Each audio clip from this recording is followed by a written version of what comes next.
毕业当天，我被2个像极了我的小女孩拉着叫爸爸，实在崩溃。最稀奇的是，那位传闻中的冰山美女教授正是孩子们的妈妈。这一切都源自那个荒唐又震撼的夜晚。我江晨本以为毕业只是告别校园，没想到开启了童话般的育儿系统。你见过带孩子拍毕业照的大学男生吗？我竟然成了他们的最佳带娃达人。毕业典礼上，一声软糯的呼唤打破了我和室友们的插科打诨。你是爸爸。此刻，一个可爱的小女孩抱着我的大腿，对着我喊道。空气瞬间凝固，我脸上的笑容僵住了，感觉头顶一声炸雷。我是谁？我在哪？我连女朋友都没有，哪来的闺女？我去，老姜你深藏不露啊！王腾一巴掌拍在我背上，差点没把我拍吐血。李爽更是一脸羡慕嫉妒恨，怪不得不谈恋爱，原来早就暗度陈仓，孩子都这么大了。林毅也跟着起哄，这保密工作不去当特务可惜了。周围几个女生投来鄙夷的目光，仿佛在看一个抛妻弃女的绝世渣男。我欲哭无泪，这冤枉大了！别瞎说，我连女生的手都没牵过，哪来这么大的闺女？我赶紧看着怀里的小祖宗，试图拨乱反正。小妹妹，饭可以乱吃，爸爸不能乱叫啊！你认错人了吧？谁知小女孩拼命摇头，一脸认真，说出了让我更加崩溃的话。乐乐每天都看爸爸的照片，乐乐不会认错。这小丫头片子，看着不像是在撒谎啊！我一脸懵逼，照片？什么照片？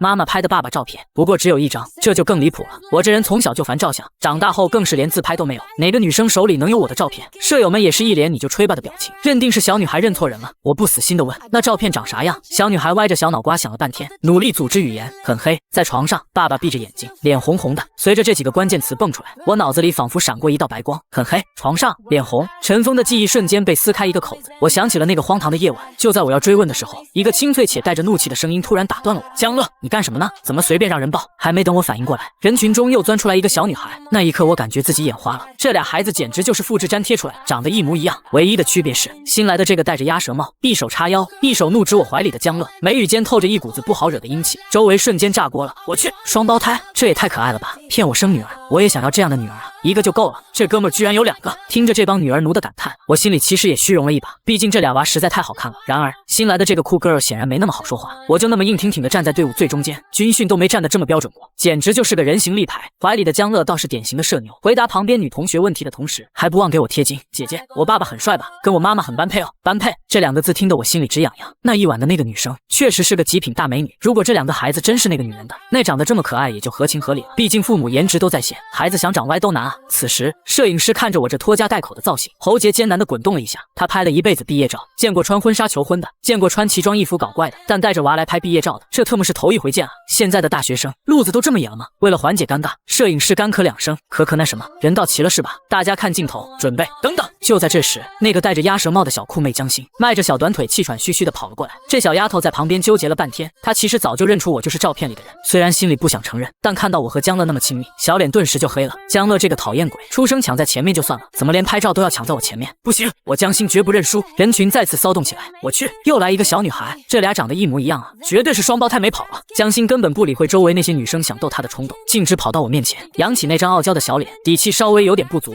我也要一起拍。我愣了一下，刚才这小丫头不还一副要跟我划清界限的样子吗？旁边有个女生想帮忙，小妹妹，姐姐抱你上去好不好？不要！江心警惕地退后一步，躲开女生的手，然后那双像极了我的大眼睛直勾勾地盯着我，命令道：你抱我。嘿，这小姑娘还挺傲娇，不过自家闺女自家疼，我也没废话，伸手一把将她也捞了起来。得亏哥们平时没少撸铁，左手一只右手一只，稳如老狗。江乐笑嘻嘻地凑过去，星星，你也想和爸爸照相呀？江心把头一扭，小嘴撅得能挂油瓶，才没有呢。还有，不许叫我星星！看着这一幕，摄影师感觉自己的职业生涯受到了极大的震撼，赶紧喊道：行了行了，都看镜头啊！3、2、1，茄子！伴随着快门声，无数顶学士帽被抛向空中。就在这定格青春的一瞬间，一道机械的声音突然在我脑海中炸响：萌娃人生系统正式激活，本系统旨在辅助宿主培养出健康、乐观、自信的完美萌娃。恭喜宿主完成首次家庭合照，奖励宗师级育儿知识大全。刹那间，海量的知识像潮水一样涌入我的脑海。紧接着，我眼前浮现出2个小女孩的 Q 版3D 模型，头顶上分别标注着名字：江乐姐姐、江心妹妹。最离谱的是，江心的属性栏里赫然写着一个隐藏属性傲娇。破案了，难怪这小丫头口嫌体正直。但我现在顾不上这些，我在心里疯狂呐喊：系统！所以这2个萌娃真的是我亲生女儿，千真万确，如假包换。江乐和江心经基因比对，确认为宿主亲生女儿。我去，那一夜荒唐，竟然真的中了2个头奖，这特么也太离谱了吧！与此同时，操场的另一边，苏老师能和张颖吗？苏老师，我真的好舍不得你啊！苏浅浅正被一群热情的学生围在中间，作为学校里的风云人物，她不仅长得绝美，气质清冷，专业能力更是吊打全系。哪怕这2年只是断断续续上课，依然是学生心中的 YYDS。好不容易应付完学生的合照，苏浅浅一回头，脸色瞬间变了。乐乐、星星，原本坐在椅子上吃糖的2个小家伙居然不见了。苏浅浅瞬间慌了神，声音都带着颤抖：乐乐、星星，苏老师，你看那边是不是就是他们。一个女学生指着方队的方向，苏浅浅顺着手指看去，果然看到2个小小的身影正围着一个男生。谢谢。他道了声谢，踩着高跟鞋一路小跑过去。此时的我刚把2个小祖宗放下来，正准备跟他们套近乎，身后突然传来一个清冷悦耳的声音：“这位同学，谢谢你陪我女儿。”我下意识的回过头，只一眼，我整个人都僵住了。那是怎样的一个美人啊！一身剪裁得体的黑色西装，内搭丝质白衬衫，将那纤细的腰身勾勒得淋漓尽致，禁欲又撩人。在那一身黑色的衬托下，她的皮肤白得发光，精致的五官透着一股拒人于千里之外的清冷感，一眼万年，大概就是这种感觉。而且这张脸怎么越看越眼熟？电光火石之间，记忆重叠，我猛地瞪大了眼睛，而对面的苏浅浅显然也认出了我，原本淡定的美眸瞬间微微睁大，满脸的不可置信。你是那天晚上的？我刚想说话，苏浅浅却突然神色一变，那是惊慌，你跟我来一下。她语速极快地打断了我，甚至顾不上礼貌，转头对着2个孩子严厉地嘱咐道：“乐乐、星星，站在这里不要乱跑，妈妈很快回来。”说完，她不由分说地盯着我，眼神里写满了警告和慌乱。我瞬间懂了，有些话确实不能当着孩子的面说，但这剧情走向是不是有点太刺激了？二话不说，我抬脚就跟了上去，身后的3个舍友早就炸开了锅，眼珠子都要瞪出来了。我去，这美女居然是孩子亲妈，那是老姜的女朋友，神特么女朋友，那是苏浅浅啊，咱们学校出了名的高冷女教授。真的假的？你怎么知道？听隔壁系八卦王说的，苏浅浅休了1年产假，原来是真的生娃去了。走到一处无人的角落，苏浅浅停下脚步，她转过身，脸上又恢复了那种生人勿近的清冷。我也没想到今天会遇见你。我深吸一口气，直视她的眼睛。所以那一晚的女生是你？那2个孩子真是我的？是。虽然系统已经剧透，但亲耳听她承认，那感觉完全是2码事。一瞬间，狂喜、紧张、懵逼，无数种情绪像烟花一样在我脑子里炸开。我有太多想问的，却不知从何开口，只能干巴巴地憋出一句：这到底是怎么回事？苏浅浅挽了一下耳边的碎发，语气平静的像是在讲别人的故事。大一开学那天，家中长辈离世，她心情低落去了酒吧，结果酒量太差，2杯倒，稀里糊涂就跟我这样那样了。醒来后她慌得不行，直接逃了。谁知道命运跟她开了个天大的玩笑，一发入魂，甚至不顾父母反对，硬是休学1年，把孩子生了下来。为了让孩子知道爸爸长什么样，她还专门存了我的一张照片。听着听着，我的心像是被什么东西狠狠揪了一下。一个20多岁的姑娘，未婚先孕，独自抚养2个孩子，还要顶着学校和家庭的压力，这特么得受多少罪啊！心疼之余，一股无名火蹭的冒了上来。为什么不告诉我你是老师？想查我的联系方式很容易吧？苏浅浅抬起头，眼神犀利，告诉你有什么用？你只是个大一新生，我不想因为这件事毁了你的学业。更重要的是，他顿了顿，一字一顿的说道：我不认为你能负起责任，做一个合格的爸爸。扎心了，这话虽然难听，却像把刀子一样戳中了现实。那时候的我，除了玩游戏混日子，对父亲这个词根本没有任何概念。哪怕是现在，我也不敢说自己完全准备好了，但我还是觉得憋屈。所以，如果今天没撞见，你打算瞒我一辈子？苏浅浅咬了咬嘴唇，眼神有些躲闪。是，那你打算瞒到什么时候？等女儿长大了找爸爸，你再去编个理由骗他们？这一问把苏浅浅问住了，她愣在原地，眼里的清冷瞬间崩塌，第一次流露出了慌乱。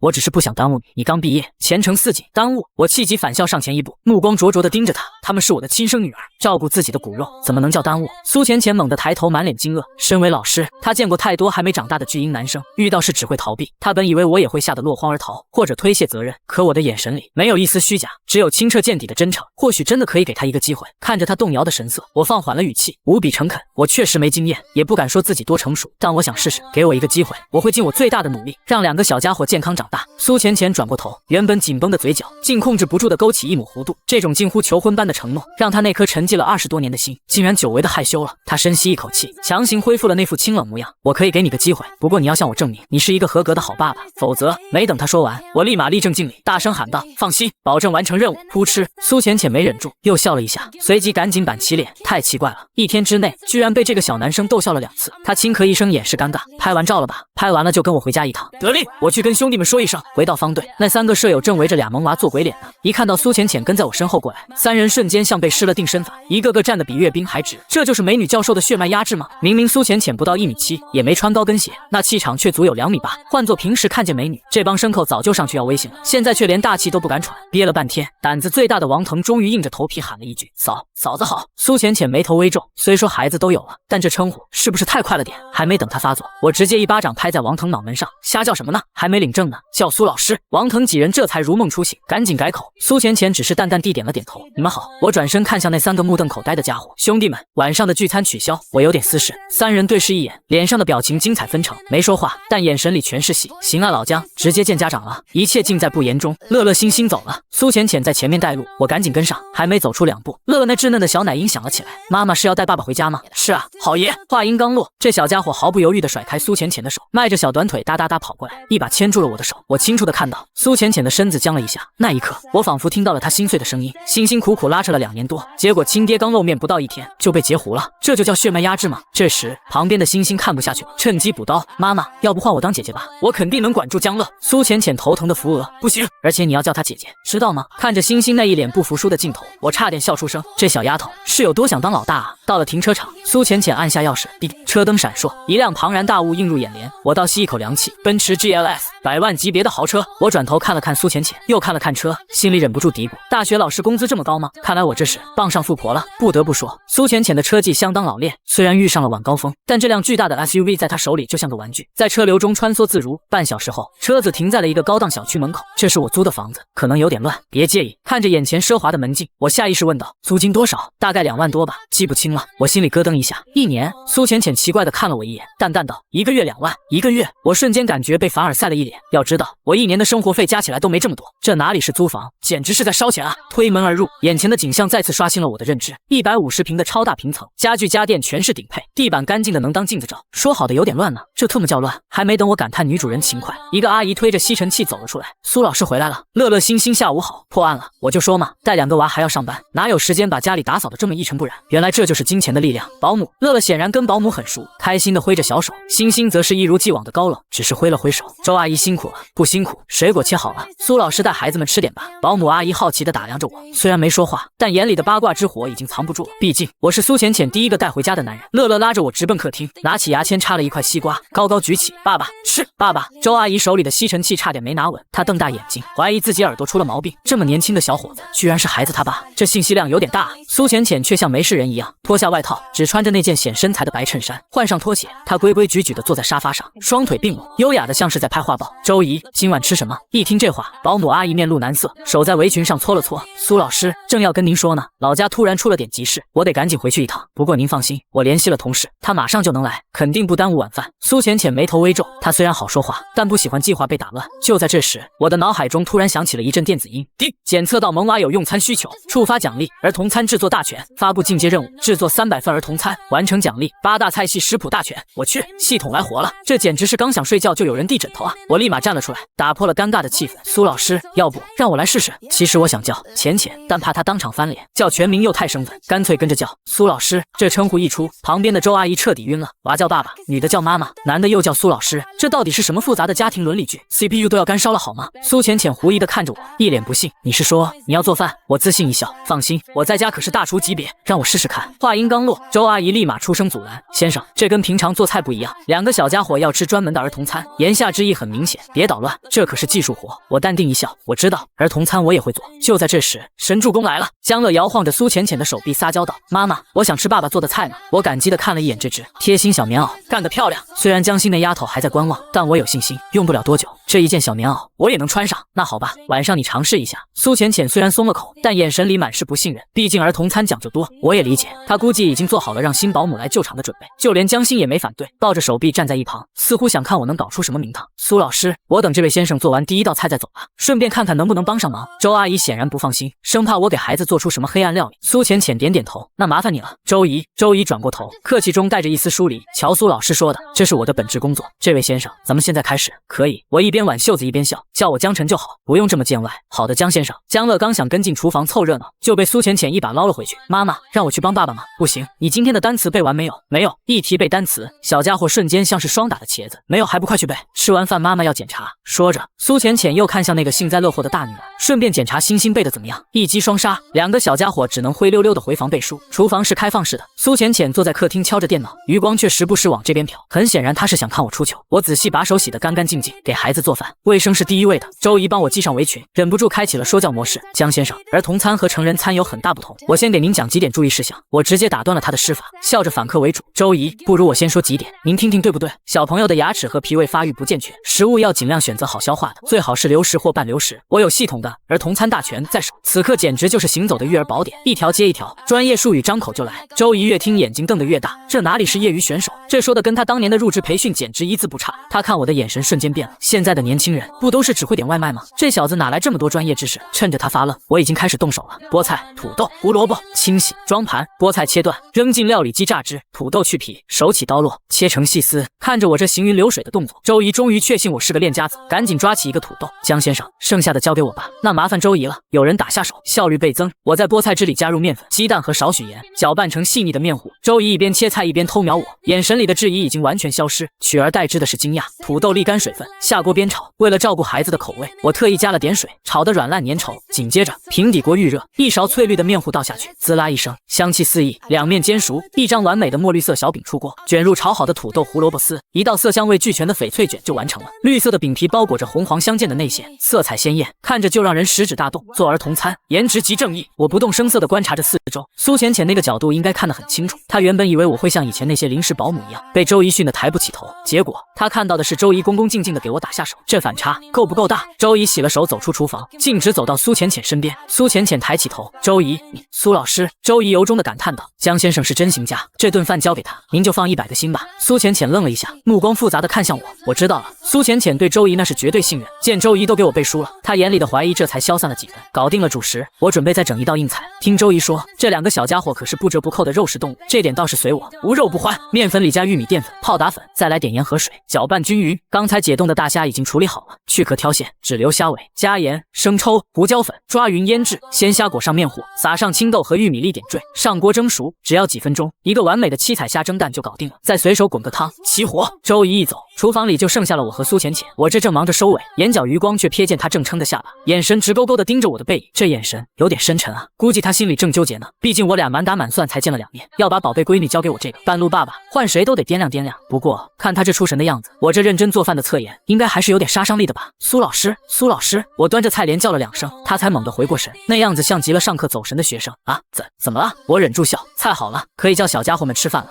好的。其实哪用得着叫啊？还没等他起身，那2个小馋猫早就闻着味儿了。砰的一声，房门被推开，2个小家伙光着脚丫子就冲了出来，连鞋都顾不上穿。苏浅浅眉毛一竖，当场就要发飙，怎么回事？又想被妈妈打屁股了？要是平时这顿打估计是跑不了了，但今天我在场，他显然不好意思动手，只能干瞪眼。2个小家伙也机灵，赶紧乖乖回去穿鞋洗手，一溜烟爬到了餐桌旁。爸爸抱。江乐这小丫头最积极，伸着胳膊求抱抱。我笑着抓住她的小手，洗手没？洗了。她摊开粉嫩的手掌心给我检查，真乖。我一把将这件贴心小棉袄抱起来，稳稳放进宝宝椅。刚安顿好一个，我转头看向江心，这丫头也想让我抱，可那股子傲娇劲上来，就是不肯张嘴。织女莫若父，我二话不说，直接走过去把她也抱上了椅子。星星洗手了吧？当然洗了。她小脸一红，声音细若蚊蝇。随着一道道菜上桌，江乐的惊叹声就没停过。啊，这个好好看，爸爸，这个好香呀！听听，这就叫捧场王。我看了一眼苏浅浅，她虽然没说话，但视线就像粘在了菜上一样。我心里清楚，这位大小姐可是十指不沾阳春水的学霸，估计从小到大进厨房的次数屈指可数。看着我这满桌子色香味俱全的杰作，她肯定在怀疑人生。现在的年轻男生做饭都这么卷了吗？苏老师，帮我解下围裙。我转过身，把后背亮给她。苏浅浅愣了一下，啊，周姨从没让我帮过忙啊。虽然嘴上疑惑，身体却很诚实，乖乖伸手帮我解开了带子。可能是周姨给我系太紧了，我随口胡诌了个理由，其实是因为我以前压根没做过饭，根本搞不懂这围裙带子怎么解。洗干净手，我大马金刀的坐下。苏老师，尝尝我的手艺。这话本来该她这个女主人说的，但我实在等不及想听好评了。苏浅浅夹起一个虾蒸蛋，我看她那眼神，要不是碍于面子，估计都想拿手机先拍个照。她咬了一小口，鲜虾的 Q 弹撞上鸡蛋的嫩滑，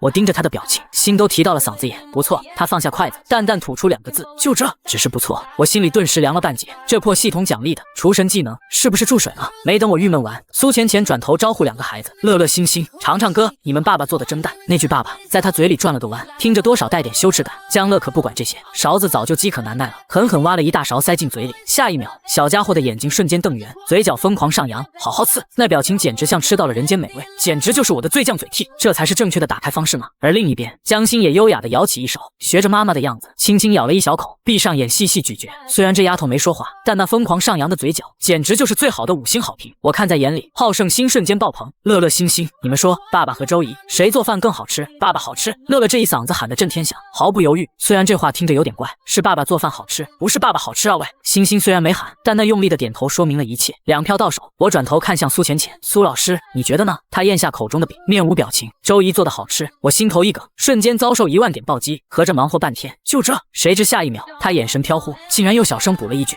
你做的也挺好吃。虽然语气依旧轻冷，但这突如其来的反转，听得我心里顿时暖洋洋的。看来这冰山美人也不是很难哄啊。不得不说，行动是最诚实的。没过多久，桌上的盘子比脸都干净。要知道，我怕不够吃，特意加大了分量，结果连汤底都没剩。厨师最大的荣耀是什么？不是口头夸奖，是光盘行动。看着盘子里仅剩的最后一小块虾蒸蛋，我拿起了公筷。我是真的想给乐乐吃，毕竟这小捧场王太给我长脸了，必须奖励。可就在我筷子伸出去的瞬间，啪的一声脆响，2双筷子在半空中狠狠撞在了一起。能跟我抢食的，除了苏浅浅还能有谁？我惊愕地看着他，心里疯狂吐槽：好家伙，嘴上说周姨做得好，身体却很诚实的来抢我做的最后一块肉，这就是传说中的口嫌体正直。苏老师你吃。我反应极快，立马缩回了筷子。苏浅浅僵在原地，这下尴尬了，他总不能把筷子再收回去吧？只能硬着头皮把那块虾蒸蛋夹进嘴里。就在这时，他似乎发现了我手里拿的是公筷，脸瞬间红到了耳根。我用公筷是想给孩子，他用4块是想给自己。原来你是这样的，苏浅浅。周姨在的时候也没见你这么馋啊，看来还是我厨艺太顶。我不动声色，起身收拾碗筷进厨房，深藏功与名。刚打开水龙头，身后传来脚步声，苏浅浅似乎在纠结要不要帮忙，倒是乐乐屁颠屁颠跑了进来。爸爸我帮你。乐乐乖，爸爸来就好。我把小家伙抱出去，脑海里突然响起了那毫无感情的机械音。当前任务进度300，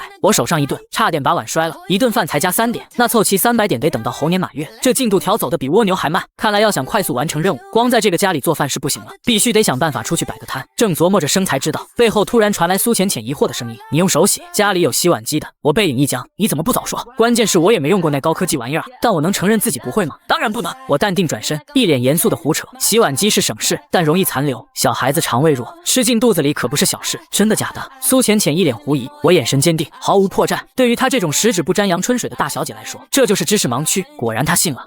那以后不让周姨用洗碗机了，改成手洗吧。我不由得在心里给周姨道了个歉，对不住了周姨，给您增加工作量了。转眼到了晚上8点，神兽归笼的时间，乐乐星星该睡觉了。苏浅浅合上电脑，2个小家伙虽然还想看动画片，但在妈妈的威严下，还是乖乖去洗漱了。妈妈，我想听故事。刚洗完澡的乐乐满脸期待，苏浅浅显然累了一天，揉了揉眉心。乐乐，妈妈今天要早点休息，改天再讲好吗？乐乐小嘴瞬间瘪了下来，但很快他那双亮晶晶的大眼睛就锁定了我眼。那爸爸可以讲故事吗？这谁顶得住？我立马接过话茬，乐乐想听啊，那爸爸读给你听。苏浅浅也没反对，正好给了我和闺女独处的机会。星星，那你呢？我要跟妈妈睡。江心回答的斩钉截铁。好吧，傲娇还需要时间感化。我领着乐乐进了书房，满墙的书架极具视觉冲击力，最显眼的是服装设计类，最下面一排才是童话书。你带着乐乐挑一本吧。我蹲下身，乐乐翻牌子时间到，想听哪本？乐乐歪着小脑袋思考了2秒，肉乎乎的小手指指向了那本厚厚的安徒生童话。这个好嘞，今晚就讲这个。回到卧室，床有点矮，我刚想伸手把它抱上去，结果这小家伙双臂一撑，像个灵活的小胖猴子，一使劲儿自己爬上去了。是为了防摔，这床矮的跟榻榻米似的。爸爸，我厉害吧？江乐一脸求表扬的小模样。厉害，我家闺女天下第一。我侧过身，翻开那本厚重的安徒生童话，闭眼，故事列车发车了。小家伙乖乖缩进被窝，只露出一张粉雕玉琢的小脸蛋。我清了清嗓子，声音不自觉的放柔。很久很久以前，深海里住着6位人鱼公主，最小的叫艾丽儿。15岁那年，她第一次浮出海面，就对船上的王子一见钟情。小家伙猛地睁开眼，爸爸，什么是一见钟情？我一愣，脑海中浮现出苏浅浅的脸，顺手摸了摸女儿的头，就是第一眼看到就喜欢的不得了。比如我和你妈妈，那就是一见钟情。江乐若有所思，那王子是不是很帅？童话里的王子当然帅，虽然帅，但通常都很惨，不是变青蛙就是被毒死，要么就是去喂龙，在这个行当里属于高危职业。就在我疯狂腹诽的时候，脑海中那个机械音毫无征兆的炸响，宿主亲子阅读触发暴击，奖励平行世界童话合集。下一秒，海量信息强行灌入大脑，一个个陌生的名字疯狂刷屏，我整个人都惊了。在这个世界，这些童话大神竟然不存在，那岂不是说我把这些搬运过来，能直接在这个世界封神，甚至赚得盆满钵满？强压下心头的狂喜，我继续讲故事，毕竟哄睡才是正事。暴风雨来了，小美人鱼救下王子，却把他藏在岸边，自己躲了起来。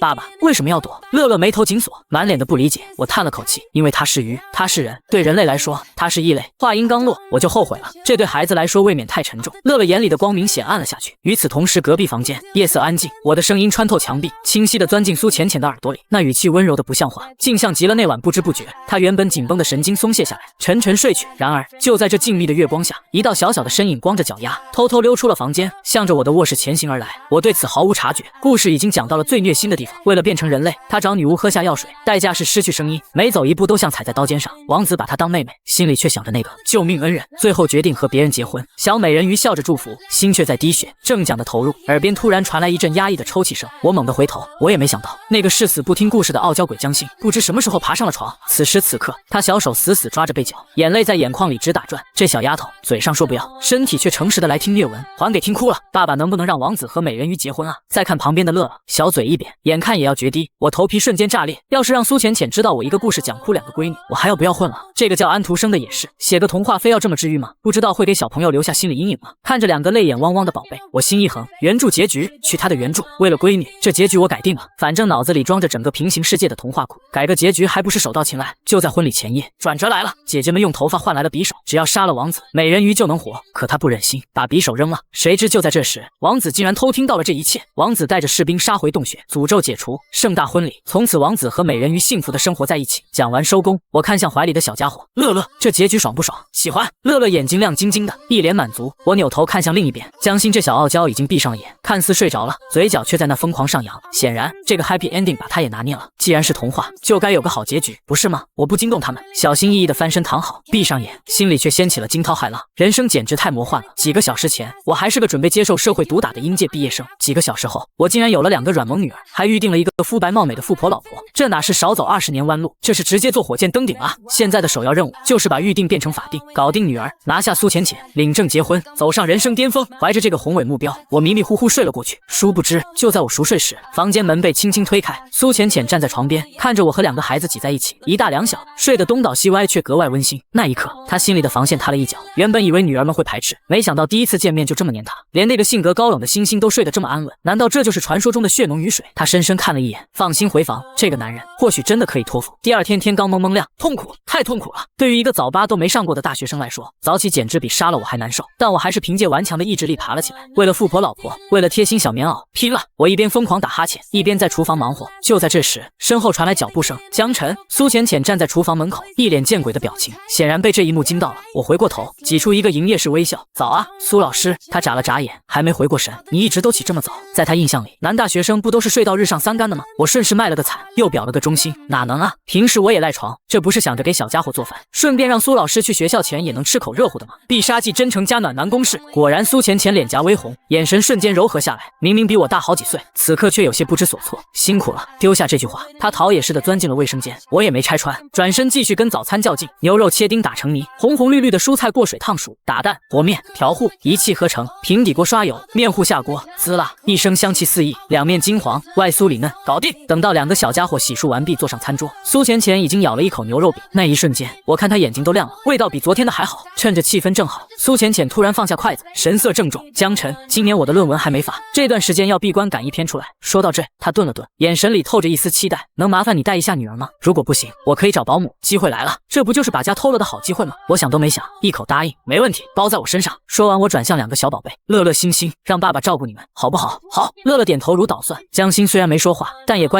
巧地点了点头，全票通过。苏浅浅显然松了口气，紧接着又抛出一个重磅消息：这段时间我就不回家了，住学校单人宿舍，一会把你的指纹录上，以后你就是这个家的男主人。听听，男主人，这地位上升的也太快了吧！吃完最后一口饼，我麻利的收拾完碗筷，跟着他出门。就在走到门口的时候，苏浅浅突然停下脚步，像是犹豫了一晚上，终于鼓起勇气看向我。如果你想去做亲子鉴定的话，这简直是送命题。苏浅浅犹豫了一整晚，还是咬牙把这层窗户纸捅破了。毕竟在他看来，哪怕再洁身自好，我也拥有质疑的权利。然而还没等他说完，我直接迎上他的目光，斩钉截铁，不做。我相信乐乐星星就是我的种，仅仅相处一天，那种血脉相连的悸动做不了假，那是刻在骨子里的亲情，切不掉，斩不断。苏浅浅显然愣了一下，紧接着耳根微红。那好，先把你的指纹录入。面对这种高科技门锁，我此时却像个手残党，连按几次都报错。笨蛋！苏浅浅急了，一把抓住我的手，狠狠按在识别区。就在那一瞬间，指尖触碰，纤长柔软，带着一丝微凉，甚至有一股淡淡的幽香钻进鼻孔。这可是重逢后的第一次肢体接触，显然他也意识到了。触电般松开手，原本的高冷女神瞬间慌乱成小女生。对不起，我不是那个意思，我不是要骂你。看着她语无伦次的样子，我心里莫名一软。谁能想到，平时雷厉风行的苏教授，私底下竟然还有这么可爱的一面？明明是嫌弃我笨，却把自己急红了脸。我强忍笑意，没事的，苏老师，我这人确实不太聪明。不啊，我觉得你挺聪明的。话一出口，空气突然安静，这商业互吹也太生硬了。苏浅浅显然也觉得尴尬，赶紧转移话题，指着书房墙上，那是乐乐星星的学习表，一定要按上面的执行。材料我都备好了，一番事无巨细的叮嘱，全是关于女儿的细节。看得出来，这绝对是个满分妈妈。直到她穿上大衣准备出门，又扔过来一个重磅炸弹。车钥匙在书房桌上，你有驾照吧？我瞪大眼睛，奔驰，我不回家，车留给你，带女儿出门方便。我拿着那把沉甸甸的钥匙，心里简直要爽翻。但我还没忘正事，转身从厨房拎出一个保温盒，给你留了几块牛肉饼，饿了当零食。不用，我不吃零食。苏浅浅下意识拒绝，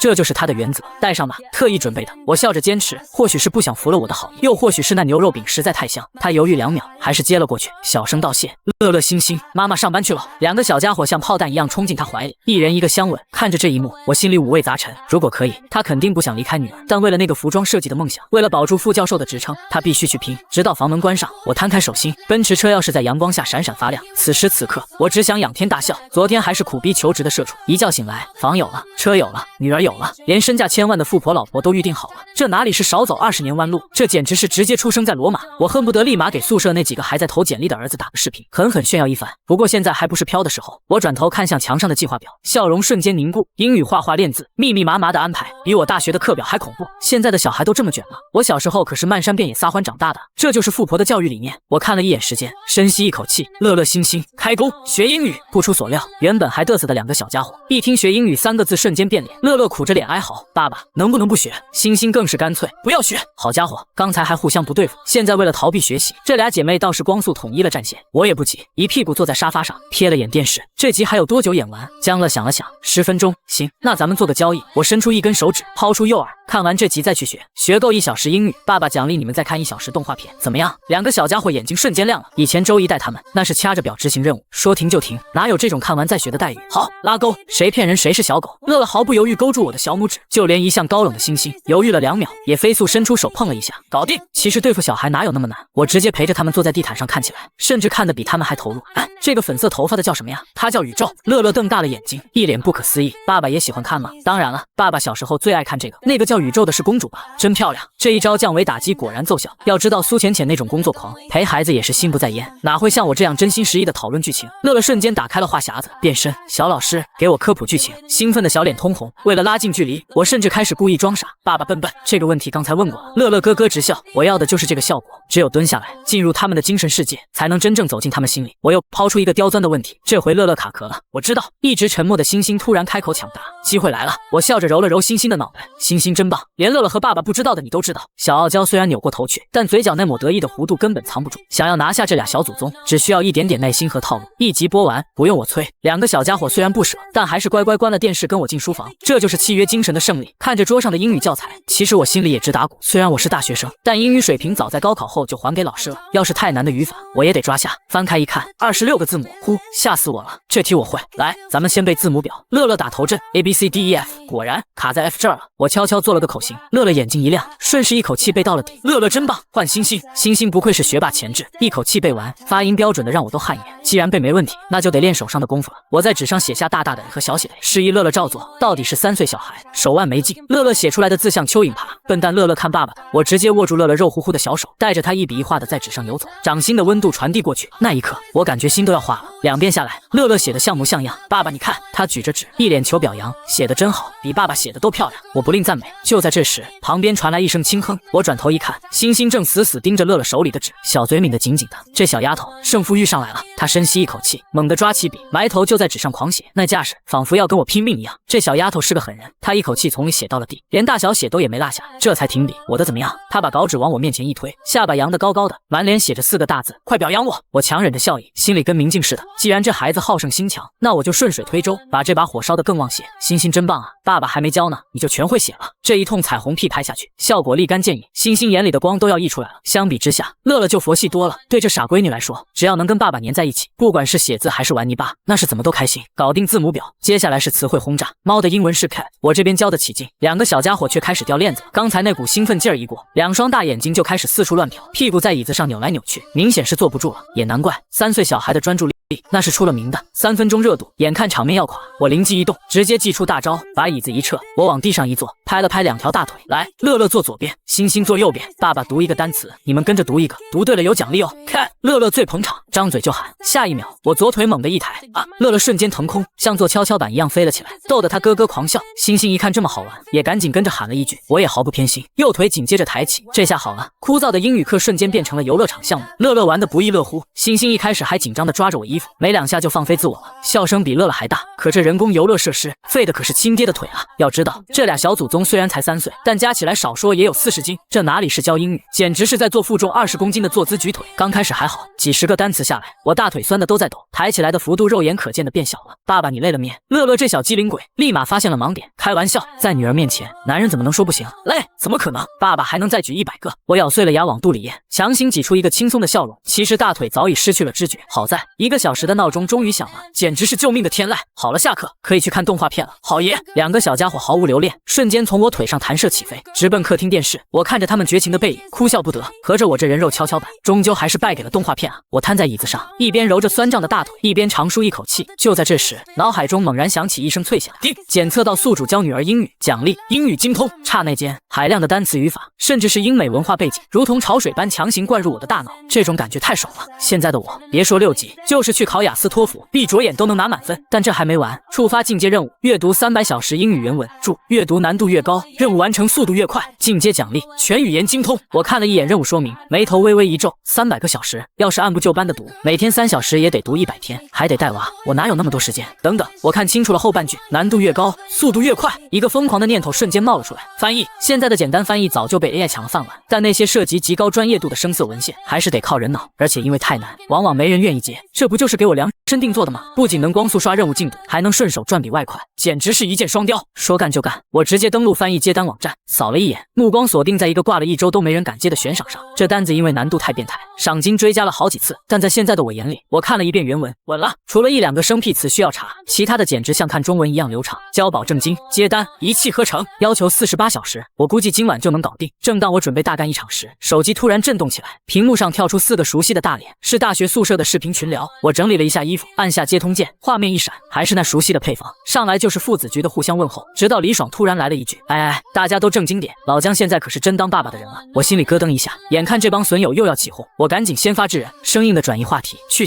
哥几个大周末的都在干嘛呢？”镜头转到王腾那边，这货正躺在床上，大脸盘子几乎对到了屏幕上。镜头那一头是一间略显拥挤的出租房。急什么啊？先玩1个月再说。就是着什么急？李爽正在网吧疯狂输出，头都不抬的补了一句。突然有人发现了盲点，哎，老林这身行头是不是找到工作了？镜头里穿着西装的林毅淡然一笑，投了一家公司，刚让我去面试。随着那个响亮的公司名字报出来，屏幕里顿时一片我去声。老林你可以啊，一毕业就进大厂，听说这家待遇逆天，福利也好，唯一的缺点就是累成狗。累算什么缺点？只要钱给到位，我能干到老板破产。这话说到了大家心坎里。现在的年轻人不是吃不了苦，是吃不了钱少事多的苦。只拿1份工资却要干3个人的活，那绝对不行。聊着聊着，话题果然还是绕回了我身上。老姜你怎么样啊？别装死，说说你啊。话说那2个萌娃真是你女儿？这事确实太离谱了。昔日的大学女神苏浅浅带着2个萌娃找上门，孩子张嘴就喊爸爸，这剧情放在小说里都不敢这么写。他们在群里疯狂艾特我不回，早就炸锅了。难不成真被富婆包养了，连看手机的自由都没有？天地良心，我那是被包养吗？我那是被2个小祖宗折腾的脱不开身，一晚上带娃的酸爽，直接让我戒掉了多年的手机瘾。看着几双充满求知欲的眼睛，我清了清嗓子，本来想跟你们以普通人的身份相处，但你们非要逼我，话还没说完就被无情打断。少吹牛逼，说正经的，昨天到底怎么回事？既然如此，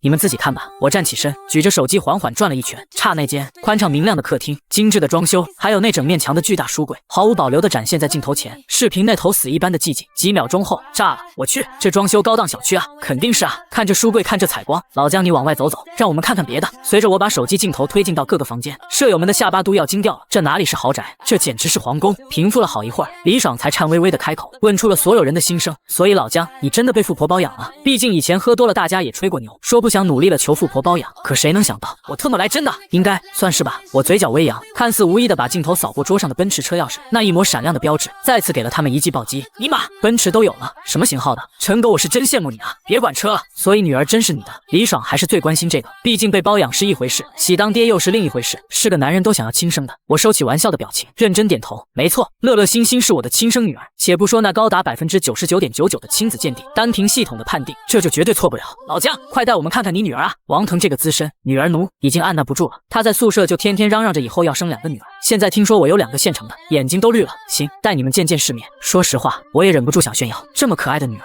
恨不得让全世界都知道是我江晨的种。我举着手机来到客厅，乐乐星星，昨天的3个哥哥想见见你们，可以来打个招呼吗？乐乐正坐在沙发上晃悠着小短腿看电视，一听这话，立马跳了下来，冲到镜头前大力挥手：“哥哥好，我叫乐乐。”这一声甜甜的哥哥，瞬间击穿了3个大老爷们的防线。你好啊，我叫林毅，是你爸爸的好兄弟。天呐，乐乐太可爱了，今年几岁了呀？王腾更是一脸姨母笑，恨不得顺着网线爬过来。星星星不来打个招呼吗？我看向另一边，并没有强行把镜头对过去。星星这孩子傲娇，得顺毛摸。果然，江心的小手绞着衣角，犹豫了好几秒，这才慢吞吞地挪到镜头前，声若蚊蝇：“你们好。”说完这句话，他像只受惊的小兔子，嗖的一下跑开了，露脸不到5秒，但那股子傲娇劲儿，杀伤力丝毫不比乐乐弱。这个小妹妹好像叫星星，也好可爱呀，有一个女儿就是烧高香了。老姜，你这家伙居然有2个，可恶啊！星星别害羞啊，哥哥们又不吃人。星星躲在一边，听到夸奖，小脸更红了，干脆一溜烟跑回了卧室。这就是典型的傲娇，害羞了就跑，绝不多留1秒。相比之下，乐乐就是个治愈系的小太阳。3个大男人对着手机，跟3岁的乐乐聊得热火朝天，甚至还故意问一些刁钻的问题，比如爸爸和妈妈掉进水里，你会先救哪一个？这3个没心没肺的家伙居然问这种送命题。乐乐歪着小脑袋，苦思冥想半天，给出了一个专属于小朋友的可爱回答。屏幕那头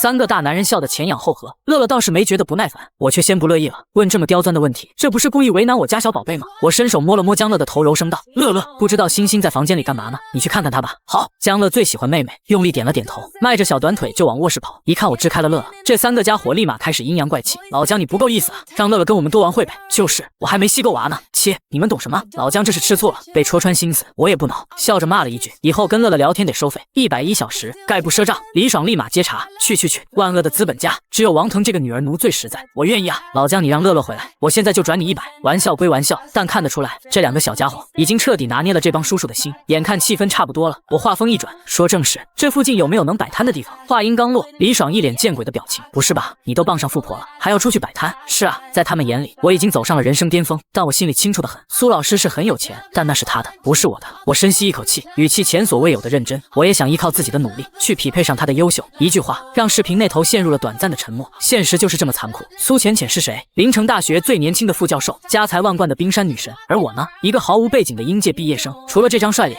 一穷二白。虽然我是孩子的亲爹，但这种巨大的身份鸿沟，不是一句“我爱你”就能填平的。如果我只想当个软饭男，那苏浅浅家里人怎么看？等女儿长大了，又怎么看我这个只会伸手的爸爸？不管是为了尊严，还是为了系统任务，我都必须搞出一番事业。就在这时，林毅突然开口，打破了僵局。咱们经常去的那个广场，这几天好像要办美食节。美食节？我眼睛一亮，这简直是瞌睡送枕头。那地方人流量本来就大，要是赶上美食节，完成任务岂不是分分钟的事？这不就是我要找的风水宝地吗？老林，具体哪天有没有详细信息？我给你发个网址，你自己看。还没等我说话，王腾紧接着表态，回头出摊喊我去给你帮忙。李爽也不甘示弱，我也去，大不了少上1天网。就连刚入职最忙的林毅也犹豫了一下，我尽量能请假就去。说实话，这一刻我是真破防了。毕业季就是分手季，多少人一出校门就老死不相往来。可这帮兄弟不仅没嫌弃我这个带娃奶爸，还愿意牺牲时间来帮忙，那我就提前感谢兄弟们了。我没多矫情，直接在群里发了个大红包，钱不在多，是个心意。你说说你发什么红包？庸俗，就是把咱们关系都搞生分了。老姜现在是有钱人，不领白不领，嘴上说着不要，身体却很诚实。领取提示音响成一片，手速一个比一个快。领完红包，李爽好奇心又上来了。话说你摆摊玩什么啊？卖小玩具还是衣服？在他们眼里，我这个摆摊新手也就只能干这种低成本、没技术的活了。怎么也不可能想到，我是要去炸街的。到时候你们就知道了。我故意卖了个关子，没解释太多。毕竟要是说我去卖小吃，这帮家伙肯定要把我祖宗18代的厨艺都盘问一遍，还有一大堆准备工作要做，没空跟他们扯皮。老姜这就开溜了，人家要照顾女儿，哪像咱们这种无业游民。挂断视频，我看着干干净净的电脑桌面，深吸一口气。接下来才是真正的战场。打开电脑的那一刻，我差点以为自己登错号了。除了几个服装相关的文件夹，桌面干净的离谱，壁纸竟然是粉色系的可爱风。我愣住了，谁能想到苏浅浅那种生人勿近的高冷女神，私底下居然用这种壁纸，估计是系统自带的吧。我没敢细想，赶紧办正事，颤抖着手点开浏览器，输入郑渊洁3个大字，重重敲下回车。下一秒，我心脏狂跳，搜索结果0。我不死心，又接连输入杨红樱、叶圣陶、张天翼，结果依然是刺眼的0。这一刻，我差点笑出声，太好了，这意味着我可以肆无忌惮地把那些神作搬运过来。整个地球的童话宝库，现在就是我的私人提款机，每天写1篇，这辈子都搬不完。平复了一下激动的心情，我搜到了这个世界最大的童话网站——龙猫童话网。怎么变现最快？出版实体书周期太长，还要看编辑脸色，现在的我根本等不起。唯一的出路就是网络连载。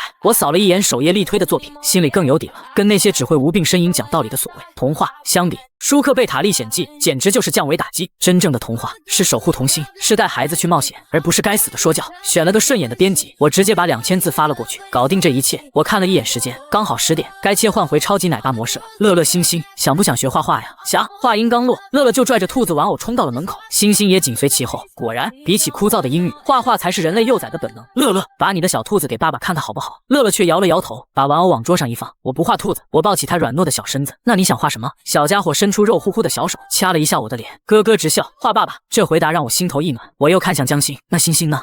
我画妈妈。行，那我就画你们两个小家伙，咱们比赛。我搬来2个小凳子，刚才那通折腾，这具身体早就酸得不行了。看来以后除了搞钱，还得想办法弄点体质药水，不然这身板可扛不住带娃的高强度。3、2、1，开始！一声令下，星星立马埋头苦干。可乐乐这小丫头却不按套路出牌，她没动笔，反而双手托腮，歪着小脑袋，大眼睛一眨不眨地盯着我。乐乐，你不画画，老看我干嘛？想记住爸爸的样子呀？那一瞬间，我这老脸竟然红了，赶紧低头掩饰尴尬。就在这时，脑海中突然响起那声美妙的提示音：叮！检测到宿主正在教女儿画画，奖励简笔画精通，进阶任务累计画画100小时，奖励全种类绘画精通。爽！有了技能加持，我手中的画笔仿佛有了灵魂，寥寥几笔，2个萌娃的形象跃然纸上，连神韵都抓得丝毫不差。这系统真不是盖的。几分钟后，我看差不多了，扭头问道：画的怎么样了？江乐一脸骄傲地举起画纸，大眼睛里写满了求表扬，是不是很像爸爸？我定睛一看，差点没一口老血喷出来。这斜拔子脸、猪鼻子，还得了一双斗鸡眼的秃顶大叔，居然是我！我在你心里长得就这么抽象吗？可看着乐乐那期待的小眼神，我实在不忍心打击他的艺术细胞，只能含泪点头，违心的夸赞：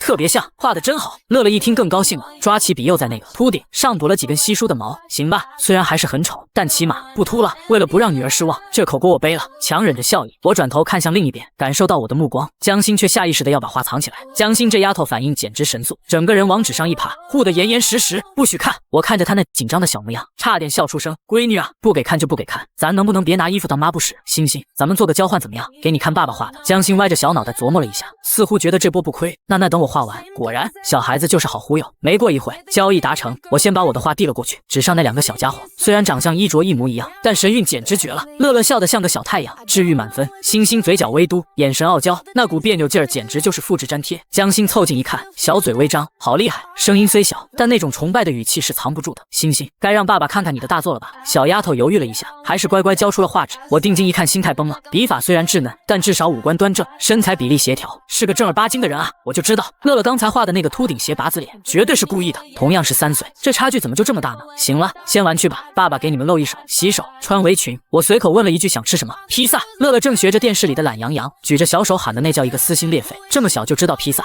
看来平时没少吃好东西。安排。我一头扎进厨房，面粉、酵母、鸡蛋，加水揉面，动作行云流水，讲究的就是个3光：面光、盆光、手光。配菜焯水，鸡肉腌制，面饼烘烤定型，最后铺上满满的芝士和酱料，盖上锅盖的那一刻，香味已经藏不住了。乐乐星星，洗手吃饭。我把2个小馋猫抱上椅子，刚一坐稳，乐乐这小吃货就按捺不住了。哇，披萨！还没等我开口提醒，他抓起一块就往嘴里塞。下一秒，乐乐吐着舌头，一脸委屈的看着我。爸爸，披萨他咬我。我看乐了，要是苏浅浅在，这不淑女的行为肯定得挨批。现在家里没大人，他这是彻底放飞自我了。旁边的星星一脸恨铁不成钢，仿佛在说，这么贪吃还好意思当姐姐。我强忍着笑意安慰道，傻丫头，那不是咬人，是烫。心急吃不了热豆腐，不懂吗？看着美食在前却不能吃，乐乐觉得人生简直灰暗了，每隔10几秒就要灵魂发问，爸爸能吃了吗？在我拒绝了第3次后，实在不忍心看他那馋样，于是给他支了个招，闭上眼，默数60秒就能吃了。真的？爸爸什么时候骗过你？乐乐立马照做，闭着眼，小手还要挡在前面，不用挡着，怕忍不住睁眼。开始还数得挺正常，1、2、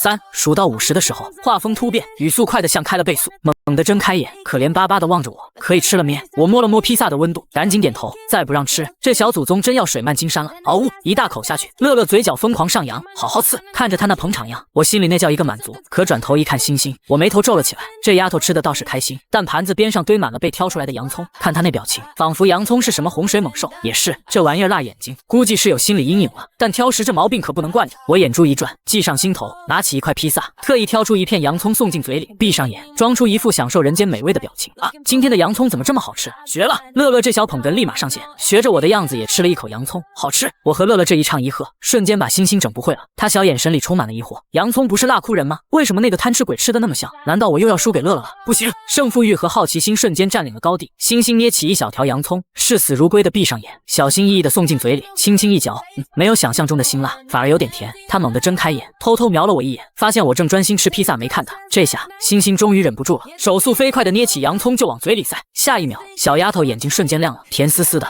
竟然是好吃的。星星满脑子都是问号，明明上次吃是辣的，为什么这次变成甜的了？难道爸爸是大魔法师？一定是这样。我假装没看他，嘴角却比 AK 还难压。傻闺女，也不看看是谁做的饭，炒熟的洋葱要是还辣，你爹我这厨艺算是白练了。与此同时，临城大学作为这座城市最顶尖的985高校，办公室里的气氛却有些慵懒。沈月推开文件，伸了个大大的懒腰，抬头看向对面的苏浅浅，眼神里满是羡慕。同样是美女，差距怎么就这么大呢？人家是豪门小富婆，还是全校最年轻的副教授，妥妥的校园女神。要是自己能有她一半的关注度，早就脱单800回了。浅浅，干饭去。苏浅浅头都没抬，仿佛没听见。这就是工作狂的常态，一忙起来连饭都能忘。沈月太了解这闺蜜了，直接打了个清脆的响指。啪！苏浅浅这才抬起头，那张素颜的脸部是粉黛，却美得让人心惊。大美女，吃饭去。等会吧，还早。沈月翻了个白眼，还早？看看表，都几点了？苏浅浅一愣，低头看去，指针早就过了12点。这么晚了吗？对啊，快走吧，饿死我了。好，苏浅浅起身收拾，动作突然一顿，从包里翻出一个饭盒，那是早上剩下的牛肉饼，本来想趁休息吃的，结果一忙就忙到了现在。沈月鼻子比狗还灵，瞬间凑了过来，两眼放光，什么好东西？早上剩的牛肉饼就带过来了。太阳打西边出来了，你以前可是从来不带吃的。沈月一脸震惊，苏浅浅捋了捋耳边的碎发，神色有些不自然。她确实从不带饭，这次纯粹是不想辜负我想让她带饭的好。我能尝尝吗？看着沈月那可怜巴巴的眼神，苏浅浅点了点头。盒子刚打开，一股浓郁的肉香瞬间炸裂开来。我去，好香！沈月深吸一口气，迫不及待地夹起一块送进嘴里，一口咬下，肉汁四溢。呜，这也太好吃了！在他那个吃货的小本本上，这牛肉饼绝对能杀进前10。看沈月那副要把盒子都吞了的架势，苏浅浅干脆拿着手机走到走廊，戴上耳机给我发了个视频邀请。虽然嘴上不说，但他心里还是惦记着2个女儿。视频秒接，屏幕上一只肉乎乎的小手晃过，紧接着露出了乐乐那张可爱的小脸蛋。妈妈看到乐乐这么精神，苏浅浅松了口气。虽然我昨天表现尚可，但在他眼里，我毕竟还是个没经验的男大学生。带娃这事儿，他心里始终打着鼓。乐乐，爸爸呢？乐乐笑嘻嘻的指了指后面，爸爸在洗碗，我去喊。不用叫他了。苏浅浅连忙打断。星星呢？星星。乐乐这一嗓子，江心迈着小短腿哒哒哒的跑了过来。妈妈看着屏幕里的2个小棉袄，苏浅浅那张清冷的脸上难得露出一抹温柔。乐乐，星星，中午吃的什么呀？披萨。苏浅浅眉头微皱，叔叔阿姨送来的外卖，她从不让孩子吃外卖，嫌不卫生。不是，是爸爸做的，他还会做披萨。苏浅浅愣住了，可好吃了？看着女儿夸张的表情，苏浅浅心里更惊讶了，这男人的厨艺到底哪学的？怎么感觉比做了20年的周姨还厉害？那上午跟爸爸做什么了呀？写单词、画画。2个小家伙争先恐后，生怕说慢了，给妈妈看的好不好？好。面对女儿，苏浅浅的耐心简直无限大。乐乐捧着手机走在前头，星星屁颠颠跟在后头，结果乐乐手一滑，啪，手机直接摔地上了，屏幕瞬间一黑，紧接着传来2个小家伙的对话：江乐你好笨啊，这都拿不稳。星星，爸爸会生气咩？让我来拿。听到这儿，苏浅浅忍不住笑了，摔了手机第一反应不是害怕，而是商量谁拿，说明我对他们真的很温柔。很快，画面恢复，江心费力的爬上椅子，把镜头对准了自己的画作。妈妈看，苏浅浅一眼就认出了画里的人是自己，眼神瞬间柔和下来。画的是妈妈吗？真好看。江心得意地点着小脑袋，满脸求表扬。紧接着，江乐一把抢过手机，满脸都是求表扬的小表情。妈妈，快看我的！苏浅浅定睛一看，第一眼没认出来，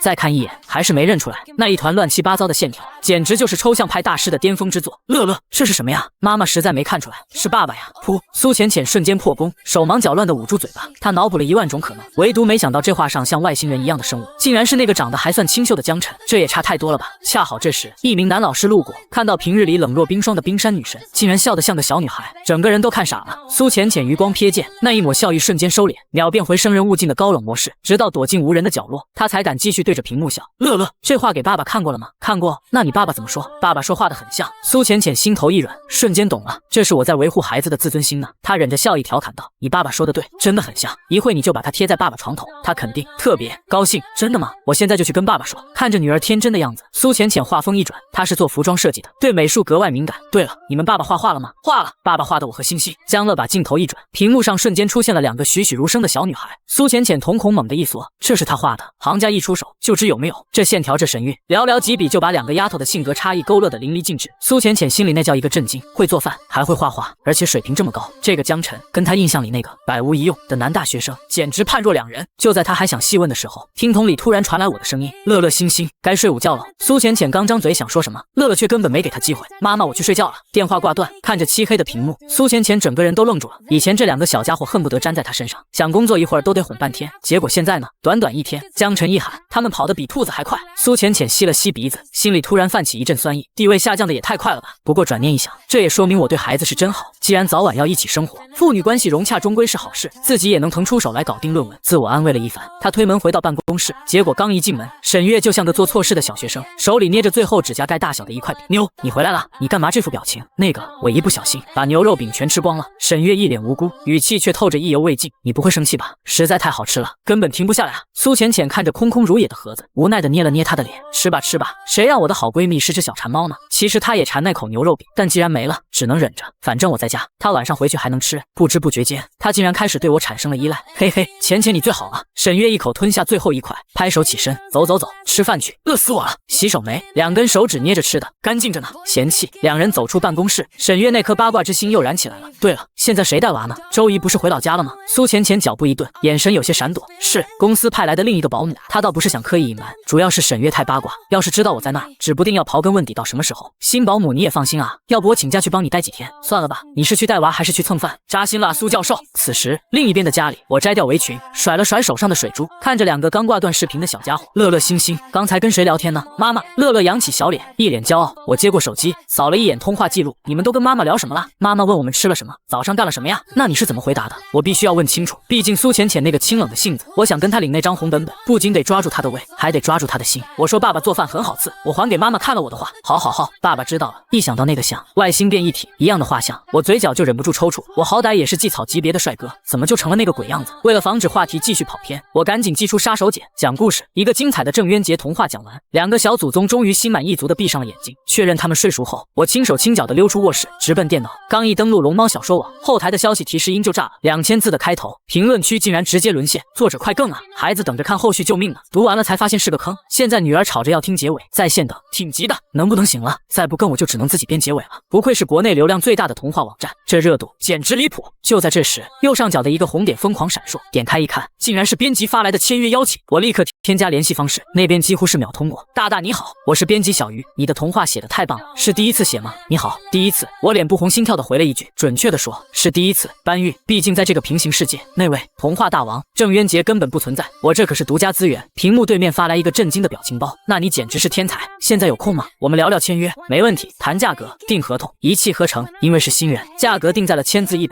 虽然比不上大神，但这对我来说跟捡钱有什么区别？脑子里装着几百万字的经典童话，以后提价还不是分分钟的事。搞定合同，我火速上传了2000字新章节，紧接着我又翻出了那堆英文原稿。相比写童话的捡钱模式，这翻译工作简直就是搬砖。即便我有英语精通，为了追求准确率，也得查资料、抠细节，速度慢得像蜗牛。突然，手机铃声大作，看到屏幕上跳动的老爸二字，我心脏猛地漏跳一拍。喂，爸，工作找的怎么样了？还在看，还没合适的。我擦了把冷汗，语气尽量保持镇定，总不能直接摊牌说，爸，你儿子被人包养了，还顺便给你整了2个大孙女吧。我家老爷子可是个古板的老教师，要是知道我未婚先孕，估计能连夜坐火车过来打断我的腿。好不容易糊弄过去，挂断电话，我才发现后背都湿了。看来这事儿还得找个合适的时机再自首。一转眼到了下午，2个小家伙睡醒了，迷迷糊糊的揉着眼睛，我给他们洗了把脸，一人切了一小块西瓜。乐乐几口吞完，顶着满嘴的红汁水，眼巴巴的看着我，爸爸，我还想吃。不行哦，小朋友吃多了肚子会痛。乐乐想肚子痛吗？江乐一听，吓得把头摇成了拨浪鼓。不要，我不吃了，搞定贪吃的小馋猫，接下来才是重头戏练字。说实话，现在的大学生提笔忘字那是常态，写出来的字跟狗爬也没两样。我拿起笔，正准备教他们写名字，就在指尖触碰笔杆的瞬间，那道熟悉的声音再次在脑海中炸响。叮，检测到宿主正在教萌娃写字，恭喜宿主获得奖励楷书精通，触发进阶任务，练习书法100小时，奖励全书法精通。我握着笔的手微微一颤，好家伙，这是要逼我成为全能男神的节奏啊！真的是想什么来什么。100个小时的练习时长，这对我来说简直就是送分题，2个半月绰绰有余。乐乐，星星，看好了，爸爸是这样握笔的。我伸出右手，特意放慢动作展示给他们看，要想字写得好，姿势必须帅。2个小家伙笨拙的学着我的样子，小肉手抓着笔，可爱的让人想捏一把。教你们写什么呢？就写星星名字里的软字吧。啊，怎么不写乐乐的？乐乐嘟着小嘴，一脸的不服气。我忍俊不禁，因为乐乐的名字笔画太多了，那个是大 boss， 我们下次再挑战。听到这话，江心得意的看了姐姐一眼，这还是他第一次觉得，原来自己的名字比姐姐的高级。看仔细了，不要急，心静自然凉。虽然有系统的楷书精通加持，我随手就能写出大师级的墨宝，但为了照顾2个新手村的小菜鸟，我只能强行压制实力，一笔一画一个端正漂亮的楷体，软字跃然纸上。两个小家伙眼睛瞬间亮了，那是看到宝藏的眼神。毕竟审美这东西是天生的，好不好看，他们心里门清。最起码这字比那个高冷老婆写的要有灵魂多了。来，你们两个试试。3岁的小朋友手腕没劲，写出来的字歪歪扭扭，像是在纸上跳舞的毛毛虫。但我没有纠正，学写字嘛，这就跟谈恋爱一样，得慢慢来，哪有一上来就领证的？重要的是兴趣，而不是打击自信。看着纸上那个虽然丑但完整的字，两个小家伙兴奋的小脸通红。以前苏浅浅教他们，总是握着手写，字是好看了，可那是妈妈写的，不是他们写的。哪像现在这种独立完成的成就感，简直爆棚。相比之下，他们显然更吃我这套，放养式教学，又教了几个简单的字。我大手一挥，放他们去看动画片。不过先说好，只能看一小会儿哦。待会儿我们要下楼运动，能不能做到？毕竟上午已经看过一阵了，用眼过度可不行。乐乐盯着屏幕，头都不回。能做不到要怎么样？乐乐下意识的重复，要怎么样？我无奈一笑，伸出手掌，击掌为誓。啪！乐乐的小手毫不犹豫地拍了上来，击掌，搞定一个。我转头看向另一个，星星来。江星有些害羞，扭捏着衣角，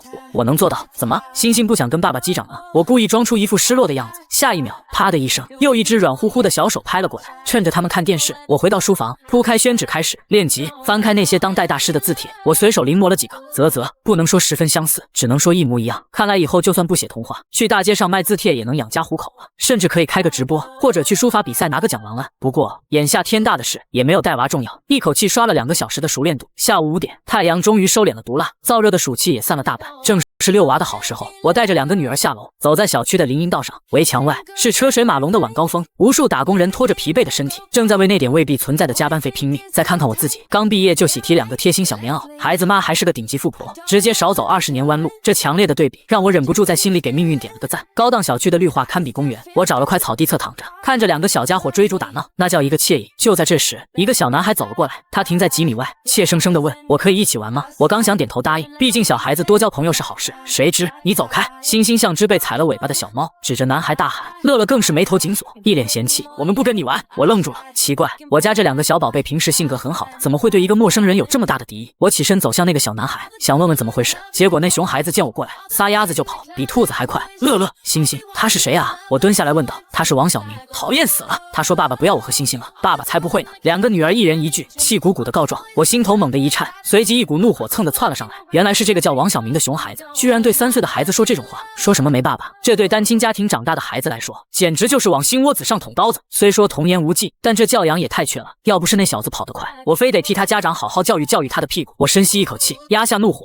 温柔地摸了摸2个女儿的头。你们做得对，这种乱说话的小朋友，以后都不要跟他玩。江乐突然拽住我的衣角，大眼睛里满是不安。爸爸，你不会再走了吧？这一声听得我心都碎了。不会，爸爸向你们保证。我伸出小拇指，郑重地递到他们面前。来，我们要拉钩，拉钩上吊，100年不许变，变了会怎么样？嘿，这小家伙学得倒挺快，现学现卖，反过来考我了。我学着乐乐刚才的语气，会怎么样？爸爸坏！江乐踮起脚尖，伸出肉乎乎的小手，狠狠掐了一下我的脸蛋。击掌！一大两小3个手掌清脆地碰在一起，父女俩笑成一团。之前的阴霾一扫而空。不远处，一对路过的年轻丁克夫妻停下了脚步，看着草地上这温馨的一幕，2人对视一眼，原本坚定的眼神竟然动摇了。亲爱的，好像生个小孩子也挺可爱的，要不咱也生个女儿？行，回去就开始造人，争取年前怀上。那万一是个带把的怎么办？万一是个拆家的熊孩子呢？算了，那咱还是继续丁克吧，保密要紧。听着这对夫妻的对话，我忍不住在心里偷笑，牵着2个女儿，不知不觉就晃到了小区门口。不得不说，这高档小区的物业就是硬，保安个个身高1.8米，长得跟男模似的，见到业主立马敬礼。我笑着对他挥挥手，哥哥好。2个小家伙甜糯糯的声音一出，简直是暴击。只见那个平日里严肃的保安小哥，脸瞬间红到了耳根，母胎单身20年，今天居然被2个3岁萌娃给撩了。刚出大门，不远处有个卖泡泡机的婆婆，乐乐这小丫头，嘴上虽然没说话，那眼神却跟长了钩子似的，死死盯着那个方向，疯狂暗示。我看得好笑，大手一挥，一人安排一个。回家的路上，2姐妹就开始了军备竞赛，非要比谁吹的泡泡更大更多。我就在一旁负责咔咔拍照，这种治愈时刻必须记录下来。吃过晚饭，我一头扎进书房，写童话，搞翻译。我是认真的，在系统的加持下，我现在的效率简直就是人形打印机。1晚上的功夫，不仅搞定了一篇短篇童话，还顺手把翻译任务推进了1/4。搞定工作，顺手查了一下明天的美食节，就在明天下午凌晨官方举办，规模很大。最重要的是，不需要报名费，只要是个人都能去。我二话不说，直接在活动界面报了名。这种捡钱的机会手慢无，只要销量上去，拿下系统奖励也就是半天的事。原本我想搂着2个小棉袄一起睡，结果江心这丫头突然傲娇起来，非要自己睡，我也没强求，帮星星掖好被子，就带着乐乐去了另一间卧室。爸爸，可以唱歌吗？乐乐想听什么？江乐眨巴着大眼睛，思考了2秒。小星星，好，爸爸给你唱个至尊版的小星星。叮，检测到宿主正在哄萌娃睡觉，奖励神级唱功，作词作曲精通，奖励平行世界歌曲合集。我也愣了一一下，这是要我原地出道，还是要我去当乐坛教父？压下心头的激动，我轻拍着乐乐的后背，温柔的旋律从喉咙里流淌而出，一闪一闪亮晶晶，满天都是小星星。神级唱功真不是盖的，这声音温柔的能滴出水来，在房间里轻轻回荡。与此同时，隔壁卧室，江心正瞪着天花板，嘴里小声数着羊。突然，隔壁传来了我的歌声。小家伙纠结了几秒钟，终于还是没忍住。昏暗的月光下，他像一只胖乎乎的大虫子，翻身下床，孤勇孤勇地穿上小兔子拖鞋，拽着小被子抱在胸前，晃晃悠悠地摸进了我的房间。我睡不着，我差点没笑出声。早就猜到这丫头扛不住，我往旁边挪了挪，把中间的 C 位让给星星，自己躺在了最外面。一闪一闪亮晶晶，在歌声的催眠下，两个小家伙的呼吸声很快变得均匀绵长。我也有些困了，拿出手机准备刷一会儿就睡。打开微信，翻到了刚才女儿吹泡泡的照片，随手发给了苏浅浅。等了一会儿，对话框毫无反应，估计还在加班吧。苏老师早点休息，晚安。编辑完这条消息，锁屏睡觉。深夜12点，综合楼里空荡荡的，苏浅浅终于从文件堆里抬起头，脖子僵硬的发出咔吧一声。整栋楼只有她和门卫室还亮着灯。收拾好资料，他起身下楼，高跟鞋敲击地面的声音在空旷的大楼里回响，听着多少有点瘆人。但苏浅浅早就习惯了，只是有了乐乐和星星后，为了照顾孩子，这种拼命三郎的生活节奏被打乱了不少。如今突然回到这种状态，竟然有些不适应。苏老师忙完了，走到1楼，门卫大爷笑得很和善。苏浅浅歉意地点点头，要不是因为等他，大爷这会儿估计早就锁好大门，忙里偷闲眯一觉了。走出校门，虽然已经是凌晨，但大学城的夜生活才刚刚开始。马路上依旧有很多牵手压马路的情侣，耳鬓厮磨，窃窃私语，说着那些只属于2个人的情话。苏浅浅路过一对对情侣，心里莫名涌起一股烦躁。从小到大，她的世界里只有学习和优秀，从来没谈过恋爱。如果跟江晨那次意外也算的话，那就是唯一的一次。这一刻，她突然很想找个人说话，哪怕是废话也好。鬼使神差的，她拿出手机解锁，幽蓝的荧光亮起，屏幕上静静躺着我发来的消息：苏老师早点休息，晚安。还有一张图片，夕阳将天边染成绚烂的橘红，乐乐和星星手里举着泡泡枪，笑得比晚霞还灿烂。苏浅浅愣住了，她有些意外，没想到那个男人会主动说晚安，手指悬在屏幕上方，犹豫了许久，最终他回了2个字：晚安。把手机装回包里时，他的动作竟然显得有些慌乱，这还是他这辈子第一次跟别人说晚安，哪怕是最好的闺蜜沈月也没这待遇。第2天一早，天刚蒙蒙亮我就醒了，因为今天有个大工程，我要尝试一种新的美食——太阳蛋烤吐司。这太阳蛋烤吐司要是2小只喜欢，下午摆摊绝对是个爆款。2片吐司一碟，心形模具中间一压，直接挖空，不得不感叹，有钱人家就是爽。这厨房里只有你想不到的，没有你找不到的工具。往空心处打个鸡蛋，撒上蔬菜丁、火腿丁，最后铺满芝士碎，送入烤箱，叮的一声，香气四溢。再热2杯牛奶，完美早餐搞定。2姐妹洗漱完冲上餐桌，看到那颗爱心，眼睛瞬间亮得像灯泡。果然，搞定熊孩子第一步，颜值必须能打，其次才是味道。乐乐星星该出发了，我也收拾利索，带着2个吃饱喝足的小家伙出门采购。凌晨刚下过雨，空气里全是泥土和青草的香气。看时间还早，我干脆带着他在小区健身区溜达一圈。单杠前有个60多岁的大爷正在做引体向上，那动作标准啊，比教科书还教科书，看得我一阵汗颜。别说现在的大学生，就我这体格，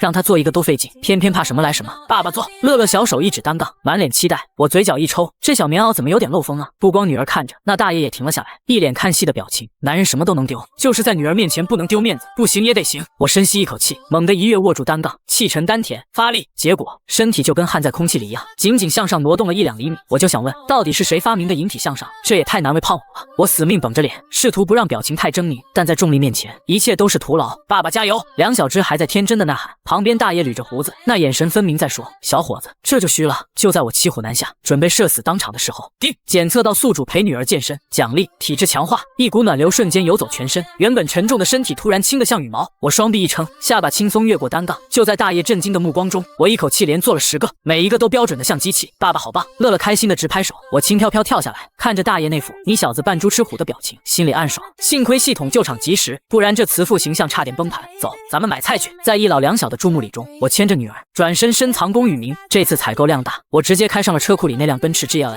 男人就没有不爱豪车的，手握方向盘的那一刻，那种厚重的质感确实让人上头。以前网上看人均劳斯莱斯那是吹牛，真上手了才知道，这100万豪车开起来确实不一样。把2个小祖宗在后座安顿好，系紧安全带，坐稳没？坐好了，一脚油门，庞大的车身滑出小区。虽然拿证好几年，但这还是我第一次正儿八经上路，何况后面还拉着2条命根子。我不求快，只求稳。正赶上早高峰，车流缓慢。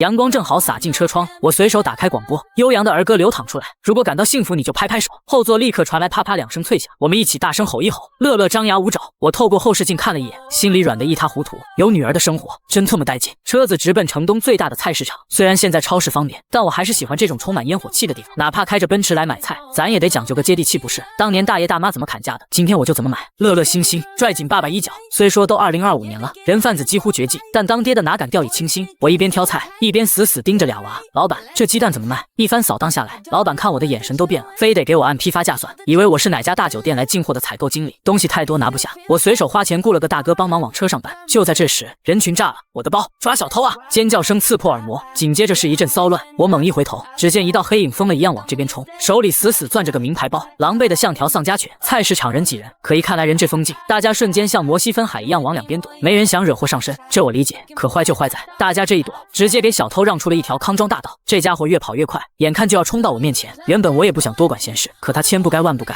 冲撞的方向正对着我的2个女儿。滚开，别挡路！那人面目狰狞，嘶吼着冲过来，想动我女儿，找死！我没退反进，在那人冲到眼前的瞬间，右腿闪电般探出，嗖！牛顿定律诚不欺我，因为冲刺速度太快，这哥们直接化身空中飞人，足足在空中划出一道完美的抛物线，飞出去好几米，砰的一声闷响，看着都疼。他挣扎着想爬起来，我2步上前，膝盖直接顶住他的后背，反手一按，经过系统强化的身体素质简直恐怖，任凭他怎么扑腾，我就像座五指山一样纹丝不动。这时，一个正在买菜的便衣警察冲了过来，亮出证件接过手，挣扎间，只听当啷一声，一把明晃晃的匕首从小偷怀里掉了出来，在水泥地上砸出火星，我后背瞬间渗出一层冷汗，幸亏刚才出手够快，直接给他秒了，这要是让他掏出刀子，后果不堪设想。爸爸，乐乐吓坏了，我赶紧一把将他揽进怀里，又不忘摸摸星星的头。警察处理完人，走过来重重拍了拍我的肩膀，好小子啊，见义勇为，应该的。我谦虚一笑，谁知警察古怪的看了我一眼，谁看你见义勇为了？我是说你小子挺能干，年纪轻轻就有俩这么大的闺女，有福气。周围群众这才反应过来，掌声雷动，好几个大妈举着手机就开始拍视频。我正尴尬着，警察又问要不要去医院检查一下。没事，皮都没破，真不去，万一……话没说完，一个穿着浅黄连衣裙的女生气喘吁吁的跑了过来，手里还牵着个小男孩。这姑娘长得那是真标致，小圆脸带点婴儿肥，大眼睛水汪汪的。最绝的是，她居然穿着高跟鞋在菜市场跑出了100米冲刺的速度。谢谢，太谢谢你了。她双手合十，额头上全是细密的汗珠，说话都带着喘音。要不是你，我包就真没了。看着这张脸，我突然觉得有点眼熟。还没等我细想，警察把合适好的包递还给他，压着垂头丧气的小偷走了。女生这才顺过气，大大方方的伸出手：“你好，我叫白英，今天带小外甥出来玩，没想到遇上这种事，多亏你帮忙。”白英，我想起来了，这不是最近那个刚杀青新戏的小明星吗？难怪被盯上，一身名牌，妆容精致，还带着个孩子，简直就是行走的提款机。你好，我是江晨。我指了指身后的2个小家伙，这是我女儿